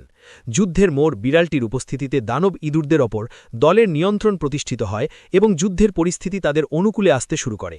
এই সুযোগে হাকুরা তার পার্সোনাল আর্মামেন্ট ব্যবহার করে। সে সবাইকে চোখ সরিয়ে নিতে বলে এবং তার বিশেষ কৌশল থান্ডার ক্যালামিটি ব্লেড ফ্ল্যাশবার্স্ট র্যাম্পেজ প্রয়োগ করে। এই তীব্র আলোকছজ্জা এবং বৈদ্যুতিক শক্তি যুদ্ধের ময়দানকে প্রকম্পিত করে তোলে। হাকুরার বিধ্বংসী ফ্ল্যাশবার্স্ট র্যাম্পেজের পর যুদ্ধের ময়দান যখন ধোঁয়ায় আচ্ছন্ন, ইউগো সেই সুযোগটিকে হাতছাড়া করে না। সে রিংমাস্টারের সেই উঁচু অবস্থানের নিরাপত্তা ভেঙে সরাসরি আক্রমণ চালায়। ইউগোর চূড়ান্ত চাল। ইউগো তার যন্ত্রণার নতুন এক রূপ প্রকাশ করে, the pain of being crushed by chains, শিকল দিয়ে পিষ্ট হওয়ার যন্ত্রণা। এই ক্ষমতার মাধ্যমে সে রিংমাস্টারকে তার অবস্থান থেকে টেনে নামায় এবং তাকে আষ্টপিষ্টে বেঁধে ফেলে। উঁচু জায়গায় বসে যে রিংমাস্টার এতক্ষণ অট্টহাস্য হাসছিল, ইউগোর শিকলের টানে সে আর্তচিৎকার করে নিচে পড়ে যায়।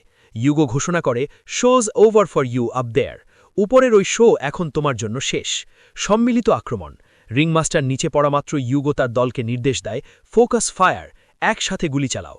পুরো দল তাদের অবশিষ্ট সমস্ত গোলাবারুদ দিয়ে রিংমাস্টারকে লক্ষ্য করে গুলিবর্ষণ শুরু করে। লড়াই শেষে ধোঁয়ার কুড়লি পরিষ্কার হলে ইউগো সবাইকে গুলিবর্ষণ বন্ধ করতে বলে সিজ ফায়ার এবং নিজেই শত্রুর অবস্থা চেক করতে এগিয়ে যায়। সবাই যখন ভেবেছিল লড়াই শেষ, ঠিক তখনই ধোঁয়া চিরে রিংমাস্টারের গম্ভীর কণ্ঠস্বর ভেসে আসে। সে ইউগো এবং তার দলের বুদ্ধিমত্তা, দ্রুত প্রতিক্রিয়া এবং চূড়ান্ত পদক্ষেপের ভূষী প্রশংসা করে। সে রিংমাস্টারদের ফার্স্ট রেট পারফর্মার বা প্রথম শ্রেণীর অভিনেতা হিসেবে অভিহিত করে। এরপরই শুরু হয় ট্রায়ালের আসল চমক, দ্য রিয়েল মেইন অ্যাক্ট। রিংমাস্টার জানায় যে এতক্ষণ যা হয়েছে তা ছিল কেবল ভূমিকা, এবার আসল প্রদর্শনী বা মেইন অ্যাক্ট শুরু হতে যাচ্ছে। Kaiju movie. সে ইউগোকে জিজ্ঞেস করে সে কখনো বিশাল দানব বা কাইজু মুভি দেখেছে কিনা। সে ঘোষণা করে যে ইউগোরা এখন কেবল দর্শক হিসেবে নয়, বরং সেই কাইজু মুভির অন্যতম চরিত্র বা কাস্ট হিসেবে অংশ নিতে যাচ্ছে। দ্বিতীয় রূপ। ধোঁয়ার আড়াল থেকে রিংমাস্টার তার ভয়ঙ্কর সেকেন্ড ফর্ম বা দ্বিতীয় রূপে আবির্ভূত হয়। এটি আগের চেয়ে বহুগুণ বড় এবং শক্তিশালী এক দানবীয় রূপ। রিংমাস্টারের বিশাল দানবীয় বা কাইজু রূপ দেখে সার্ভাইভারদের মধ্যে আতঙ্ক ছড়িয়ে পড়ে, কিন্তু ইউগো মুহূর্তের মধ্যেই পরিস্থিতি নিয়ন্ত্রণে আনে এবং নতুন এক কৌশল ঘোষণা করে। ইউগো সবাইকে ৩টি দলে বা স্কোয়াডসে ভাগ হওয়ার নির্দেশ দেয়। সে চিৎকার করে বলে, এক জায়গায় দলা পাকিয়ে থেকো না, ডোন্ট বাঞ্চ আপ। সে সবাইকে পিছু হটার নির্দেশ দেয় যাতে দানবটির বিশালতা থেকে তারা নিরাপদ দূরত্ব বজায় রাখতে পারে। ইউগো গোহেইকে একটি বিশেষ নির্দেশ দেয়, দানবটির শরীর নয় বরং তার হাতের বাঁশিটি লক্ষ্য করে গুলি চালাতে, কারণ ইউগো জানে এই বাঁশি হল দানবদের নিয়ন্ত্রণ করার মূল উৎস। রিংমাস্টার ইউগোর এই তাৎক্ষণিক বুদ্ধিমত্তা এবং সংকটের সময় পরিকল্পনা করার ক্ষমতায় মুগ্ধ হয়। সে বলে, তোমরা সত্যি অসাধারণ অভিনেতা, তোমাদের স্বীকার করাটা এখন আরও বেশি মজাদার হবে। রিংমাস্টারের সেই পাহাড় সম কাইজুরূপ দেখে দলের সবাই যখন প্রায় আশা হারিয়ে ফেলেছিল, তখনই ইউগো এক অভাবনীয় সত্য উন্মোচন করে। সে বুঝতে পারে যে এই দানবীয় শরীরটি আসলে একটি পুতুল মাত্র। ইউগো লক্ষ্য করে যে সে যখন শেপ অফ পেন দিয়ে আক্রমণ করেছিল, তখন দানবটি বিন্দুমাত্র ব্যথার প্রতিক্রিয়া দেখায়নি। আরও অবাক করার বিষয় হল, গোহেইয়ের করা শেষ গুলিটি যখন দানবের মুখের দিকে যাচ্ছিল, তখন সে নিজের মুখ দিয়ে আঘাত সহ্য করে নিলেও তার হাতের বাঁশিটিকে আড়াল করার চেষ্টা করেছিল। এই অস্বাভাবিক রক্ষণাত্মক ভঙ্গি দেখে ইউগো নিশ্চিত হয় যে রিংমাস্টারের আসল শরীর এই বিশাল দানব নয়, বরং তার হাতের ওই বাঁশিটিই হল তার প্রকৃত প্রাণকেন্দ্র। ইউগো আরও স্মরণ করে যে শুরু থেকেই শত্রুটি নিজেকে পরিচয় দেওয়ার সময় বলেছিল, রিংমাস্টার এখানে উপস্থিত। সে কখনোই বলেনি যে আমিই রিংমাস্টার। এই সূক্ষ্ম ইঙ্গিতটিই প্রমাণ করে যে বাঁশিটিই পুরো খেলা নিয়ন্ত্রণ করছে। ইউগো তার দলকে সাহস দিয়ে বলে যে ডেমোফাল বা এই শয়তানি খেলাগুলো কখনোই পুরোপুরি অসম্ভব করে সাজানো হয় না। তারা সবসময় জেতার অন্তত একটি ক্ষুদ্র সুযোগ বা স্লিভার অফ চান্স রেখে দেয়, যাতে মানুষ হেরে যাওয়ার পর তাদের আফসোস দেখে হাসাহাসি করতে পারে। এখন তাদের একমাত্র লক্ষ্য হল পুনর্গঠিত হওয়া এবং রিংমাস্টারের সেই দুর্বল জায়গা অর্থাৎ বাঁশিটিকে চূর্ণ করে দেওয়া। একটি নতুন এবং চূড়ান্ত রণকৌশল সাজানোর জন্য ইউগো সবাইকে পূর্ব নির্ধারিত মিলনস্থলে পৌঁছানোর নির্দেশ দেয়। রণক্ষেত্র যখন বিভীষিকাময় হয়ে উঠেছে, তখন ইউগো সবাইকে অত্যন্ত সতর্কভাবে নড়াচড়া করার নির্দেশ দেয়। সে বারবার সতর্ক করে দেয় যেন কেউ ভুল করেও গুলি না চালায়, কারণ অস্ত্রের সামান্য শব্দ রিংমাস্টারকে তাদের অবস্থান জানিয়ে দিতে পারে। এই মৃত্যুপুরীর মাঝে হাকুরা এক গভীর মানসিক সংকটে নিমজ্জিত হয়। সে নিজেকে প্রশ্ন করতে শুরু করে সে আসলে কি করছে। তার মতে ইউগোকে বাদ দিলে তাদের দলে লড়াই করার মতো সৈনিক আছে মাত্র 2 জন, যা এই অসম যুদ্ধে জয়ের জন্য মোটেও যথেষ্ট নয়। হাকুরার মনে হতে থাকে এই লড়াইয়ে টিকে থাকা প্রায় অসম্ভব এবং কেবল অলৌকিক করা সাহায্যের মাধ্যমেই এই পরিস্থিতি থেকে উদ্ধার পাওয়া সম্ভব। এক পর্যায়ে হাকুরা রিংমাস্টারের নজর এড়িয়ে নিরাপদ দূরত্বে সরে যেতে সক্ষম হয়। তার মনে হয় এখন আর বীরত্ব দেখানোর কোনো মানে নেই, বরং কোনো নিরাপদ জায়গায় লুকিয়ে থেকে এই শাস্তিমূলক খেলা বা পানিশমেন্ট গেম শেষ হওয়া পর্যন্ত অপেক্ষা করাই হবে বুদ্ধিমানের কাজ। সে নিজের সম্মান বা লোকলজ্জার তোয়াক্কা না করে পালানোর চিন্তা করতে থাকে, কারণ তার মতে মৃত্যু হলে সব শেষ হয়ে যাবে। তার এই দুর্বলতা যারা দেখেছে, তারা তো আজ হোক বা কাল এই দানবদের হাতে মারা পড়বেই। হাকুরার কাছে এই পুরো পরিস্থিতিটাই একটা প্রহসন মনে হতে থাকে, যেখানে সবাই কেবল দর্শকের মনোরঞ্জনের জন্য অভিনয় করে যাচ্ছে।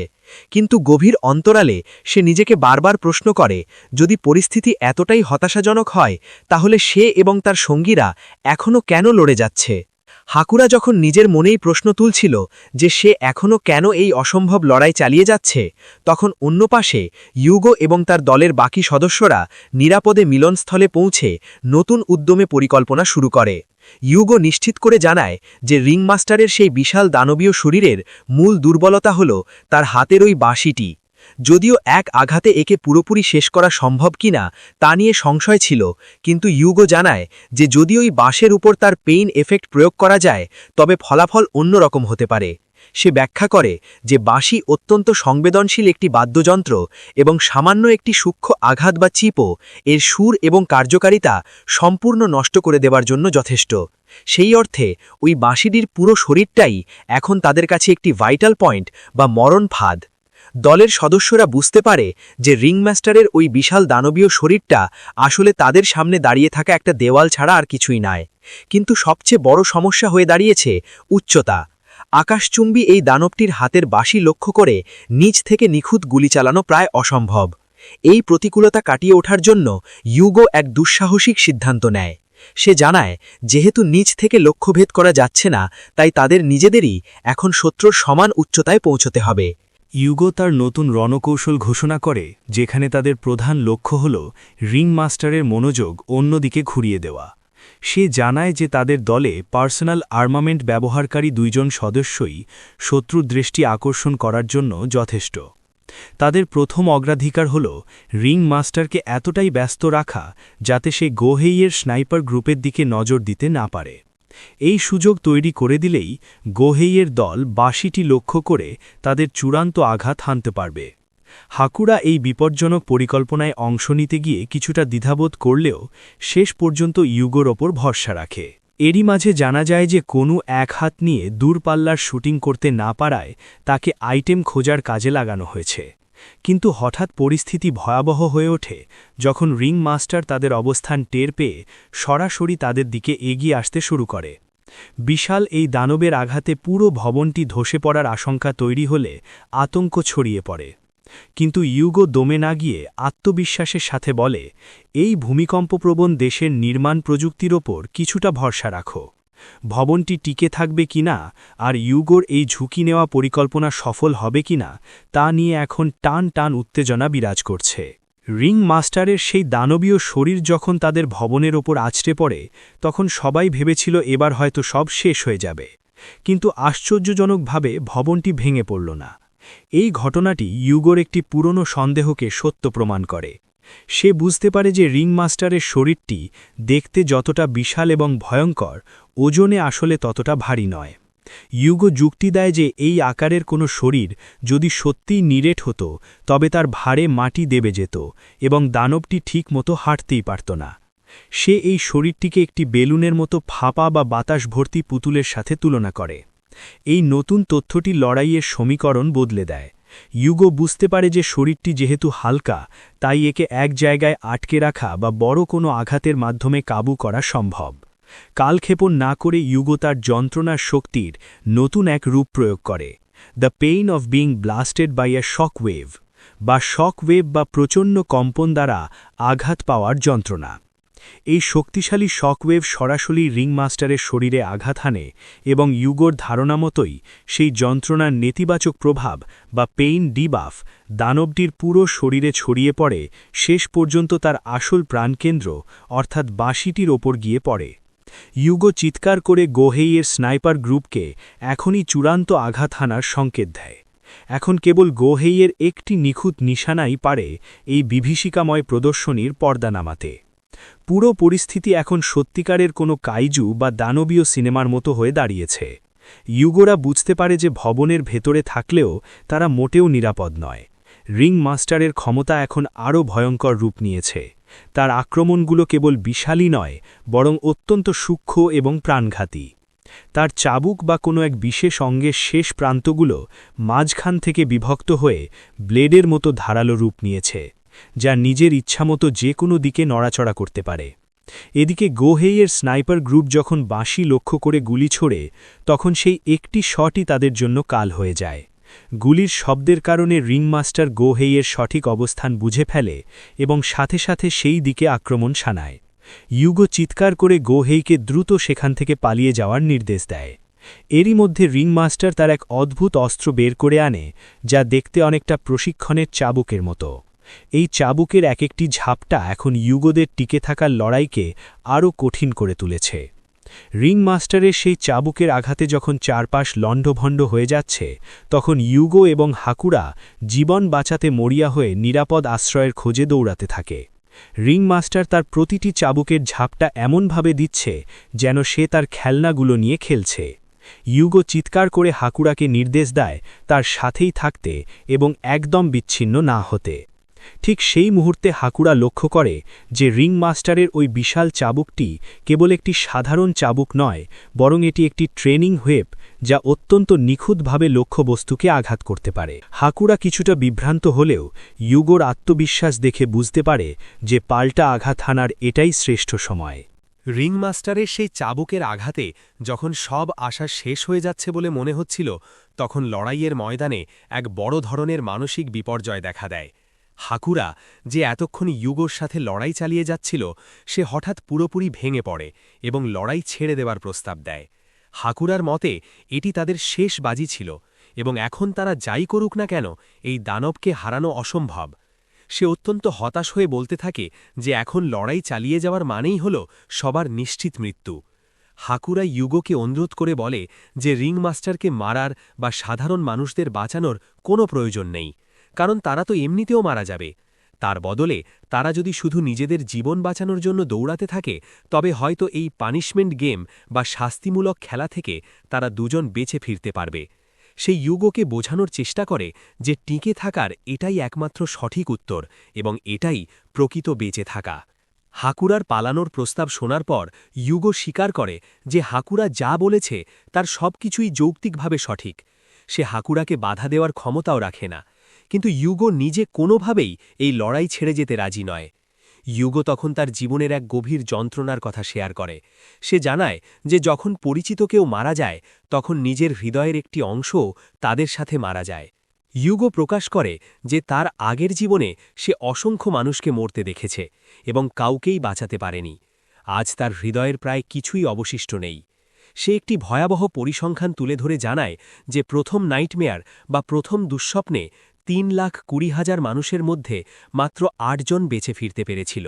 গাণিতিক হিসাবে এই বেঁচে ফেরার হার প্রায় শূন্যের সমান। সে জানায় যে এই সামান্য বেঁচে যাওয়া অংশটুকুই এখন তার কাছে শেষ সম্বল, যা সে কোনোভাবেই ছুঁড়ে ফেলে দিতে পারে না। সে যদি আজ হাল ছেড়ে দেয়, তবে সেই ৩,২০,০০০ মানুষের স্মৃতি এবং অস্তিত্ব পৃথিবী থেকে চিরতরে মুছে যাবে।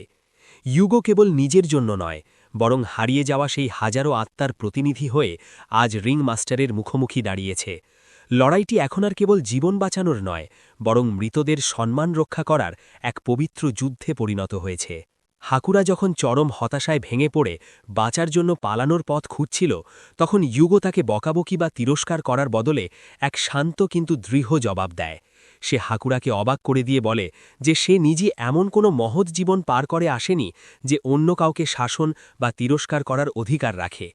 ইউগোর এই নম্রতা আর অতীতের ভুলের বোঝা তাকে এই নরককুণ্ডে আরও অবিচল করে তুলেছে।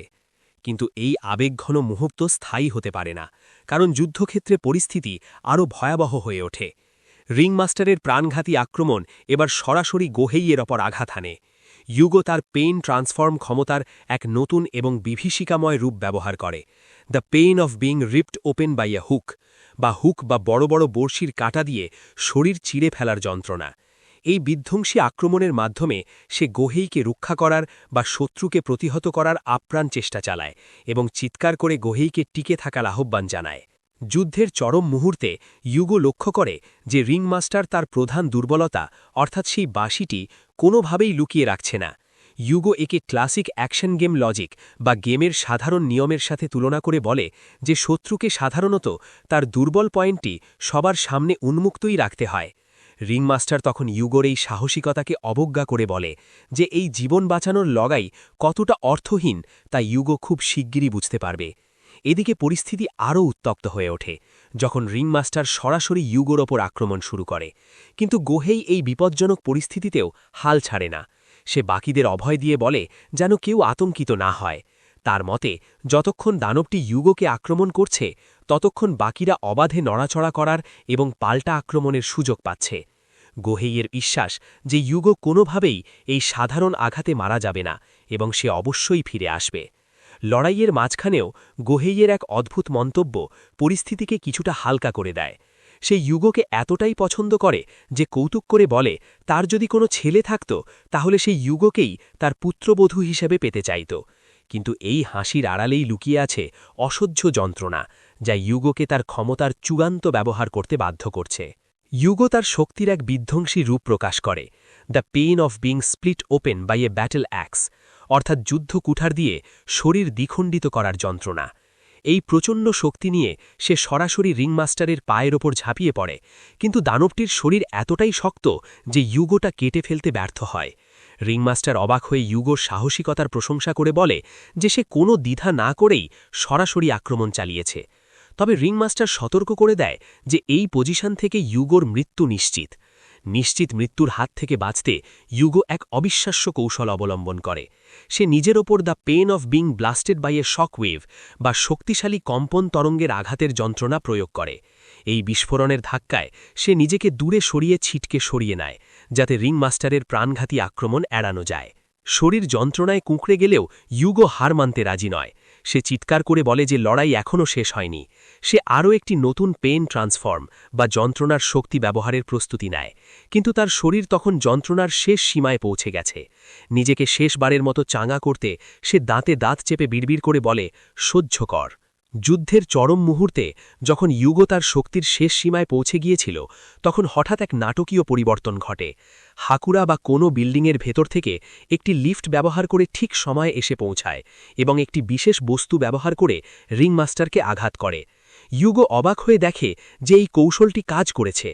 কোনো সবাইকে দ্রুত বিল্ডিংয়ের ভেতর নিরাপদ আশ্রয়ে সরে যেতে নির্দেশ দেয়। আসলে সেই বিল্ডিংয়ের ভেতর থেকে কোনো এক বিশেষ আইটেম খুঁজে পেয়েছিল, যা দেখতে প্রথমে একটি গোল্ড কয়েন বা সোনার মুদ্রার মতো দেখায়, কিন্তু হাত দেওয়ার সাথে সাথে সেটি একটি বুলেটে বা গুলিতে পরিণত হয়। এই বিশেষ বস্তুটি আসলে হ্যামিলিনের বাঁশিওয়ালার মূল গল্পের সেই সোনার মুদ্রা, যা তাকে পারিশ্রমিক হিসেবে দেওয়ার কথা ছিল। এই গোল্ড কয়েন রাউন্ড বা সোনার বুলেটের আঘাত রিংমাস্টারকে সরাসরি পঙ্গু বা অবশ প্যারালাইজ করে দেয়। এই রিরল আইটেমটির প্রভাবে রিংমাস্টার পরবর্তী ৩ সেকেন্ডের জন্য একদম নিশ্চল হয়ে পড়ে। ঠিক এই মক্ষম সময়ে এমন একটি দুর্লভ আইটেম খুঁজে পাওয়া যেন ইউগোদের জন্য এক নতুন জীবনের সুযোগ নিয়ে আসে। রিংমাস্টার যখন ৩ সেকেন্ডের জন্য অবশ হয়ে পড়েছিল, তখন সবাই ভাবছিল এটি কেবল কয়েক মুহূর্তের স্বস্তি মাত্র, কিন্তু সবাইকে অবাক করে দিয়ে হাকুরা পালিয়ে যাওয়ার বদলে রণক্ষেত্রে ফিরে আসে। সে প্রচণ্ড ক্ষোভ আর চিৎকার নিয়ে রিংমাস্টারের ওপর ঝাঁপিয়ে পড়ে। ইউগো যখন অবাক হয়ে দেখছিল, তখন হাকুরার মনের কোণে ভেসে ওঠে তার ছোটবেলার একটি স্মৃতি। স্মৃতিতে দেখা যায় যে তাদের শিক্ষক সবাইকে ড্রয়িং করতে বলেছিলেন তারা বড় হয়ে কি হতে চায়। শিক্ষক যখন হাকুরাকে জিজ্ঞেস করেছিলেন সে কি অগ্নি নির্বাপক বা ফুটবলার হতে চায় কিনা, হাকুরা তখন খুব আত্মবিশ্বাসের সাথে জবাব দিয়েছিল। সে বলেছিল সে বড় হয়ে সবাইকে রক্ষা করবে এবং একজন হিরো হবে। যেই হাকুরা কিছুক্ষণ আগে ভয়ে পালিয়ে যেতে চেয়েছিল, সেই হাকুরাই আজ তার শৈশবের সেই হারানো স্বপ্ন আর বীরত্বের টানে ফিরে এসেছে। রিংমাস্টারের পৈশাচিকতা দেখে সে ক্ষোভে ফেটে পড়ে চিৎকার করতে থাকে। লড়াইটি এখন আর কেবল ইউগোর একার নয়, হাকুরার এই ফিরে আসা পুরো দলের মধ্যে নতুন প্রাণের সঞ্চার করেছে। নিজের ছোটবেলার হিরো হওয়ার স্বপ্ন মনে করে হাকুরার রিংমাস্টারের উপর প্রবল আক্রোশে ঝাঁপিয়ে পড়ে, কিন্তু রিংমাস্টার তার এই আবেগকে বাজে অবর্জনা বলে উপহাস করে। হাকুরা বুঝতে পারে যে সাধারণ স্টান বা অবশ করার প্রক্রিয়া তার ওপর কাজ করছে না এবং তাকে দ্রুত কিছু একটা করতে হবে। অন্যদিকে ফুশিমি নিজের শরীরের ওপর অতিরিক্ত চাপ দিয়ে হলেও হাকুরাকে সাহায্য করতে এগিয়ে আসে। ইউগো লক্ষ্য করে যে রিংমাস্টারের ডিফেন্স বা গার্ড অত্যন্ত মজবুত এবং সে যে অবস্থানে আছে সেখান থেকে বাঁশিটিকে আঘাত করা প্রায় অসম্ভব। ঠিক এই সময় রিংমাস্টার এক অদ্ভুত আচরণ করে। সে হাকুরাকে একজন প্রকৃত সৈনিক হিসেবে সম্মান জানায় এবং স্বীকার করে যে হাকুরা সত্যিই একজন হিরোর মতো লড়াই করছে। রিংমাস্টার তাকে সত্যিই সাহসী বলে অভিহিত করে, কিন্তু রিংমাস্টারের এই প্রশংসার আড়ালে লুকিয়েছিল এক চরম ক্রূরতা। সে জানায় যে হাকুরার এই অদম্য সাহসিকতাই আসলে তার কাল হয়ে দাঁড়াবে। রিংমাস্টারের এই কথাগুলো যেন এক আসন্ন ট্র্যাজেডির ইঙ্গিত দিচ্ছে। রিংমাস্টার হাকুরাকে তার সাহসিকতার জন্য সম্মান জানালেও তার আসল উদ্দেশ্য ছিল অত্যন্ত নিষ্ঠুর। সে শীতল কণ্ঠে হাকুরাকে সতর্ক করে দেয় যে তার এই অদম্য সাহসিকতাই শেষ পর্যন্ত তার পতনের কারণ হয়ে দাঁড়াবে। রিংমাস্টারের মতে এই পরিস্থিতিতে একজন হিরো হওয়া আসলে নিজের মৃত্যুকে ডেকে আনা। ঠিক সেই মুহূর্তেই পরিস্থিতি আরও নিয়ন্ত্রণের বাইরে চলে যায়, যখন রিংমাস্টার প্রবল আক্রোশে হানামুরা বলে চিৎকার করে ওঠে। রিংমাস্টারের এই আক্রমণাত্মক ভঙ্গি এবং হাকুরার প্রতি তার এই সতর্কবাণী ইঙ্গিত দিচ্ছে যে পরবর্তী কয়েক সেকেন্ডের মধ্যে বড় কোনো দুর্ঘটনা ঘটতে যাচ্ছে। রিংমাস্টার হাকুরার সাহসিকতাকে তার পতনের কারণ হিসেবে যে সতর্কবাণী দিয়েছিল তা এক ভয়াবহ বাস্তবতায় রূপ নেয়। যুদ্ধের ময়দানে এক নিস্তব্ধতা নেমে আসে যখন হানামুরা রিংমাস্টারের এক ঘাতক আক্রমণের শিকার হয়। রিংমাস্টার অত্যন্ত নিষ্ঠুরভাবে বিদ্রূপ করে বলে যে একজন বীরের মৃত্যু সত্যিই খুব দুঃখজনক। হানামুরার অবস্থা অত্যন্ত আশঙ্কাজনক। তার বুকের একদম মাঝখান দিয়ে রিংমাস্টারের আক্রমণটি সরাসরি এফোর ওফোর করে বেরিয়ে গেছে। একে একটি ফেইটাল উন্ড বা নিশ্চিত মৃত্যু হিসেবে বর্ণনা করা হয়েছে। পরিস্থিতির ভয়াবহতা এতটাই যে সেখানে উপস্থিত কেউই কোনো চিকিৎসার উপায় খুঁজে পাচ্ছিল না। যন্ত্রণায় হানামুরা কেবল অস্পষ্টভাবে নিজের নাম উচ্চারণ করার চেষ্টা করছিল। লড়াইয়ের ময়দানে এটি কেবল একটি বড় আঘাতই নয়, বরং ইউগোর পুরো দলের জন্য এক চরম মানসিক বিপর্যয়। যে হিরো হওয়ার স্বপ্ন নিয়ে তারা লড়াই করছিল, সেই স্বপ্নের পথে হানামুরার এই আত্মত্যাগ সবাইকে স্তব্ধ করে দিয়েছে। হানামুরা যখন রিংমাস্টারের প্রাণঘাতী আঘাতে রক্তাক্ত হয়ে লুটিয়ে পড়ে, তখন রিংমাস্টার কোনো সমবেদনা না দেখিয়ে বরং ইউগোর বুদ্ধিমত্তা নিয়ে বিদ্রূপ শুরু করে। সে বলে যে ইউগো এই দানবকে হারানোর জন্য তার মস্তিষ্কের সবটুকু বুদ্ধি এবং সম্ভাব্য প্রতিটি কৌশল ব্যবহার করেছে। রিংমাস্টার স্বীকার করে যে ইউগোর সব চালের মধ্যে এই শেষ চালটিই ছিল সবচেয়ে গভীর এবং কার্যকর। কিন্তু এই সফলতার চড়া মূল্য দিতে হয়েছে হানামুরার জীবনের বিনিময়ে।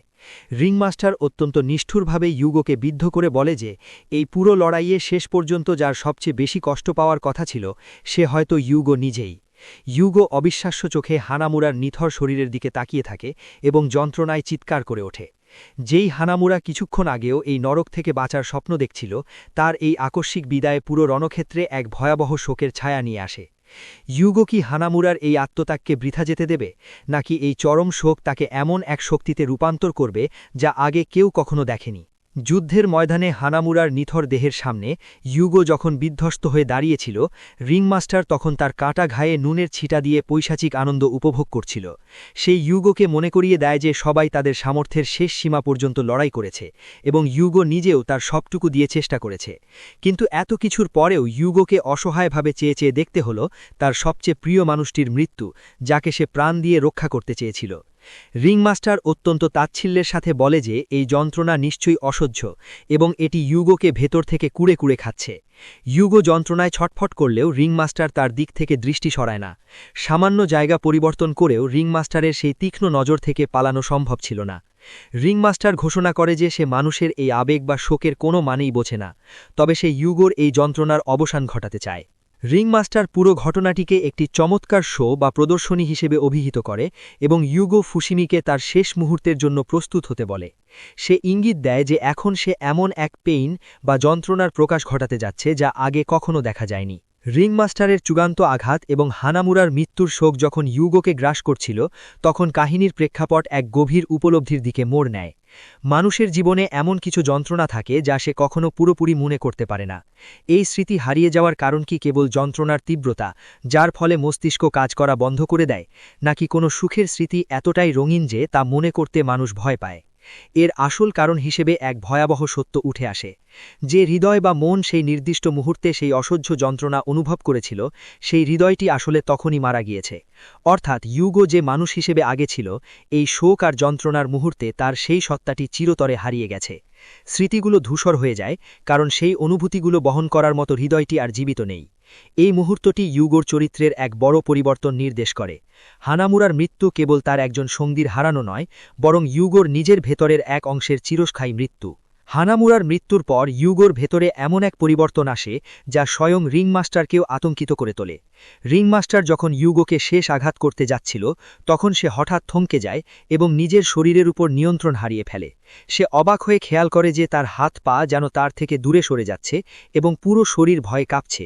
এমনকি সে এক কদম সামনে এগোতেও সাহস করছিল না। এই আতঙ্কের কারণ ছিল ইউগোর শরীর থেকে নির্গত এক অদ্ভুত আলো, যা রিংমাস্টারের মনে এক অজানা ভয়ের সৃষ্টি করে। ইউগো তখন তার জীবনের শ্রেষ্ঠতম যন্ত্রণাকে শক্তিতে রূপান্তর করতে শুরু করে। এই যন্ত্রণা এতটাই তীব্র যে এটি বর্তমান মুহূর্তের সবকিছু মুছে দেয় এবং পেছনে কোনো চিহ্নই রাখে না। ইউগো তার এই নতুন শক্তির চূড়ান্ত রূপ প্রকাশ করে ঘোষণা করে personal formula armament shape of pain transform ideal form. এটি ইউগোর যন্ত্রণার একটি নতুন এবং সম্ভবত সবচেয়ে শক্তিশালী স্তর, যা রিংমাস্টারের সাম্রাজ্য গুড়িয়ে দিতে প্রস্তুত। ইউগো তার জীবনের সবচেয়ে বড় যন্ত্রণাকে কেন্দ্র করে যে নতুন রূপ ধারণ করেছে তার নাম হল the pain of losing someone precious, প্রিয় কাউকে হারানোর যন্ত্রণা। এই শক্তিটি কেবল একটি শারীরিক আক্রমণ নয়, বরং এটি একটি মানসিক ও আধ্যাত্মিক আঘাত যা সরাসরি শত্রুর উপর প্রভাব ফেলে। এই নতুন শক্তির প্রভাবে রিংমাস্টারের দম্ভ এক মুহূর্তেই ধূলিসাৎ হয়ে যায়। সে আতঙ্কে চিৎকার করে বলতে থাকে যে তার শরীরের উপর থেকে নিয়ন্ত্রণ হারিয়ে যাচ্ছে। সে অবর্ণনীয় যন্ত্রণায় কুঁকড়ে যায় এবং বারবার বলতে থাকে, এটা কি, খুব লাগছে, এটা অত্যন্ত ভয়াবহ। রিংমাস্টার এই যন্ত্রণা সহ্য করতে পারছিল না এবং সে স্বীকার করে যে এটি তার সহ্য ক্ষমতার বাইরে। ইউগো তখন অত্যন্ত শান্ত কিন্তু কঠোর স্বরে রিংমাস্টারের উদ্দেশ্যে বলে যে রিংমাস্টারের পক্ষে এই যন্ত্রণা সহ্য করা কখনোই সম্ভব নয়, কারণ রিংমাস্টার এমন একজন সত্তা যে কখনো নিজের জীবনে প্রকৃত কোনো যন্ত্রণা বা প্রিয়জনকে হারানোর কষ্ট অনুভব করেনি। যে কখনো ব্যথা পায়নি সে এই পাহাড় সম যন্ত্রণার ভার সইতে পারবে না। ইউগোর সেই অভাবনীয় শক্তির আঘাত, যা ছিল প্রিয়জনকে হারানোর অসহ্য যন্ত্রণা, তা সহ্য করার ক্ষমতা রিংমাস্টারের ছিল না। যন্ত্রণাহীন জীবনের অধিকারী রিংমাস্টার এই পর্বতসম শোকের ভার সইতে না পেরে শেষ পর্যন্ত পরাজিত হয়। ইউগোর এই আত্মিক এবং শারীরিক আঘাত রিংমাস্টারের পৈশাচিক সাম্রাজ্যের অবসান ঘটায় এবং তারা শেষ পর্যন্ত দানবটিকে পরাজিত করতে সক্ষম হয়। লড়াই শেষ হলেও বিজয়োল্লাসের কোনো সুযোগ ছিল না। বিধ্বস্ত ইউগো ফুশিমি কোনো মতে বেঁচে থাকলেও তার মানসিক ও শারীরিক অবস্থা অত্যন্ত শোচনীয় ছিল। কিন্তু সবচেয়ে বড় ট্র্যাজেডি ঘটে হানামুরার ক্ষেত্রে। রিংমাস্টারের সেই মারাত্মক আঘাত যা তার বুক এফোড় অফোড় করে দিয়েছিল, তা থেকে ফেরার আর কোনো পথ ছিল না। সঙ্গীরা হানামুরাকে বাঁচানোর জন্য আপ্রাণ চেষ্টা করে এবং তাকে আমাদের সাথে থাকো বলে চিৎকার করতে থাকে, কিন্তু বাস্তবতা ছিল অত্যন্ত নিষ্ঠুর। হানামুরার সেই ক্ষতটি ছিল এমন এক পর্যায়ে যেখানে কোনো চিকিৎসা বা অলৌকিক কিছু ঘটা সম্ভব ছিল না। তারা বিমর্ষ চিত্তে মেনে নিতে বাধ্য হয় যে হানামুরা আর কখনো ফিরে আসবে না। রিংমাস্টার পরাজিত মনে হলেও সে আসলে এক চরম ধূর্ততার পরিচয় দিয়েছে। যখন ইউগোর সেই অতিপ্রাকৃত আলোর বিকিরণ তাকে চারপাশ থেকে ঘিরে ধরেছিল, তখন রিংমাস্টার সেই আলোর তীব্রতায় ধাঁধিয়ে গেলেও শেষ মুহূর্তে তার আসল শরীর নিয়ে পালিয়ে যেতে সক্ষম হয়। সে স্বীকার করে যে যদি সে শেষ সেকেন্ডে তার দাঁত বা টুথ ব্যবহার করে নিজেকে মুক্ত না করত, তাহলে সে নিশ্চিতভাবেই মারা যেত। রিংমাস্টার নিজেকে অসাবধান বা কেয়ারলেস বলে অভিহিত করে, কারণ সে ইউগোর সেই অতিপ্রাকৃত আলোর ঝলকানিতে এতটাই মজে গিয়েছিল যে আসল বিপদ টের পেতে দেরি করে ফেলেছিল। কিন্তু তার পালিয়ে যাওয়া মানেই বিপদ শেষ হয়ে যাওয়া নয়। রিংমাস্টারের সেই পালানোর সময়কার প্রভাব বা কোনো গোপন আঘাতের কারণে ইউগোর অবস্থা অত্যন্ত সংকটময় হয়ে পড়ে। ইউগো বুঝতে পারে যে সে আর নড়াচড়া করতে পারছে না। সে যন্ত্রণায় চিৎকার করে ওঠে, কারণ সে তার হাত কিংবা পা কোনোটিরই অনুভূতি পাচ্ছিল না। রিংমাস্টারের এই পৈশাচিক টিকে থাকা এবং ইউগোর শরীরের এই অসরতা যুদ্ধের মোড়কে আবার অনিশ্চয়তার দিকে ঠেলে দিয়েছে। ইউগো যখন চলৎশক্তিহীন হয়ে পড়েছিল এবং রিংমাস্টার পালিয়ে যাওয়ার চেষ্টা করছিল, তখনই যুদ্ধক্ষেত্রে এক নতুন মোড় আসে। রিন্দো নামের এক রহস্যময়ী ও শক্তিশালী চরিত্র সেখানে উপস্থিত হয়। রিন্দো জানায় যে তারা খুব অল্পের মধ্যে বেঁচে গেছে। পরিস্থিতি এতটাই ভয়াবহ ছিল যে সেখানে উপস্থিত একজনের প্রায় 1 মিনিটের মতো হৃদযন্ত্রের ক্রিয়া বন্ধ ছিল। রিন্দো কুট করে বলে যে একটি ব্র্যান্ড নিউ গাড়ি ধ্বংস করা হলেও শেষ পর্যন্ত এই উদ্ধার অভিযান সফল হয়েছে। ইউগো যখন তাকে দেখে স্বস্তির নিঃশ্বাস ফেলে এবং রিন্দো বলে ডাকে, তখন রিন্দো তাকে সংশোধন করে দিয়ে এক নতুন পরিচয়ের কথা জানায়। সে গম্ভীরভাবে বলে যে এখন থেকে তাকে যেন বিগ সিস বলে ডাকা হয়। জোকার মনস্টার উঠে দাঁড়ায় আর রিন্ডো সামনে তাকিয়ে দেখে আর বলে, ওটাই কি শেষ শত্রু? যদি তাই হয় তবে এটা চিন্তার কিছু নয়। সাহায্যকারী দল ডাকা হয়েছে। ওরা তেমন বড় কোনো সমস্যা না, কিন্তু আরও বেশি কেউ আহত হওয়াটা সমস্যা হবে। জোকার মনস্টার তার আরও কিছু দল বাঁশির মাধ্যমে ডেকে নিয়ে আসে লড়াই করার জন্য। রিন্ডো সেই দিকে তাকিয়ে থাকে। রিন্ডো ইউগোকে ওঠায় আর বলে, আরও সাহায্য প্রয়োজন, জেগে ওঠো। রিন্ডো এক ম্যাজিক লাঠি বের করে ইউগোকে হিল করার জন্য।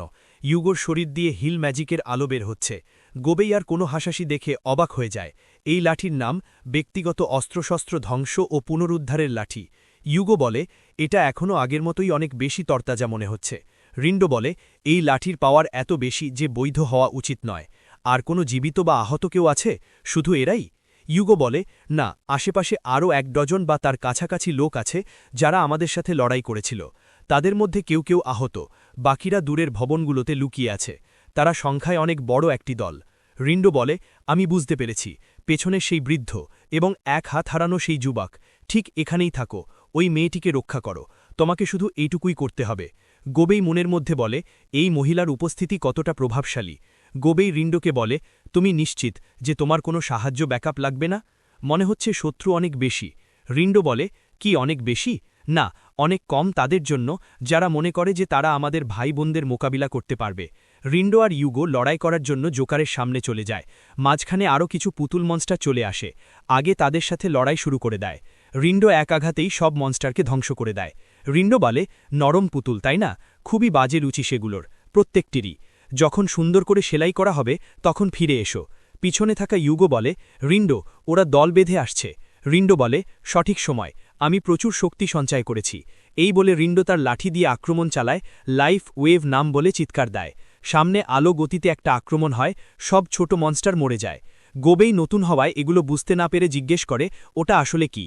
কোনো হাসাশি বলে, সিরিয়াসলি বুড়ো দাদু, আপনি জানেন না? ওটা হলো রিন্ডোর ধ্বংস ও পুনরুদ্ধারের দণ্ড। সে যত বেশি আঘাত করে তত বেশি শক্তি সঞ্চয় করে। তারপর সে সেই শক্তি ব্যবহার করে নিজেকে সুস্থ করে তোলে এবং আবার ধ্বংসযজ্ঞে ফিরে যায়। কতটা নির্মম, অন্তহীন চক্র। সে সৈনিকদের মধ্যেও এক অনন্য সম্মুখ সারির নিরাময়কারী হিলার। রিন্ডো তাদের কথা শুনে বলে, আরে এই যে শোনো, তুমি কি এটা বোঝাতে চাইছো না যে একজন নিরাময়কারী হিলিং ধরনের? কোনো ভয় পেয়ে বলে, আমি সত্যিই খুব দুঃখিত।